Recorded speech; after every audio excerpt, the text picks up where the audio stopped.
Inaasahang tatagal pa ng ilang linggo bago magsimula ang opisyal na paglilitis kay Vice President Sara Duterte sa Senado. Kung bakit, alamin sa ulat ni Bernard Ferrer. Bagamat nag-convene na ang Senado bilang impeachment court para litisin si Vice President Sara Duterte Carpio, hindi agad masisimulan ang formal na pagdinig sa kanya. May mga proseso pa kasing kailangan munang sundin ang impeachment court.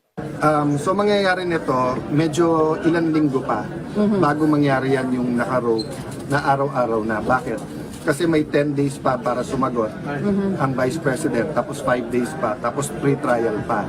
So yung actual na trial, malamang yan, tatama yan naka-break.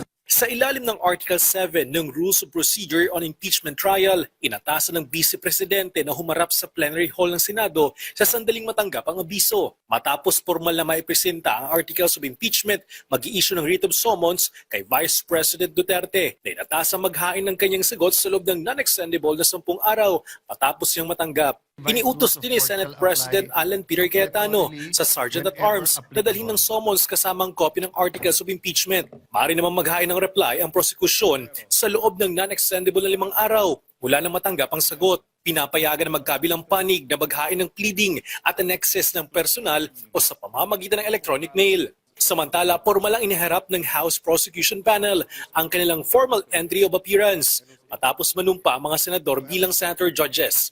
Ang formal entry of appearance ay personal na isinumite ni House Secretary General Cheloy Garafil sa ngalan ng 11 prosecutors na inihalalang kapulungan. Sa pleading, itinilaga bilang lead prosecutor si House Chair at Batangas 2nd District Representative Jervil Jinky Betrix Luistro. Kasama sa mga paratang laban kay Vice President Duterte ang umano'y maling paggamit ng confidential funds, unexplained wealth, bribery, at mga banta laban kina Pangulong Ferdinand R. Marcos Jr., First Lady Liza Araneta Marcos, at dating Speaker Martin Romualdez. Bagamat inaasang magiging abala ang Senado bilang impeachment court, tiniyak ni Cayetano na magpapatuloy ang mga committee hearing upang matugunan ang iba pang prioridad ng mataas sa kapulungan.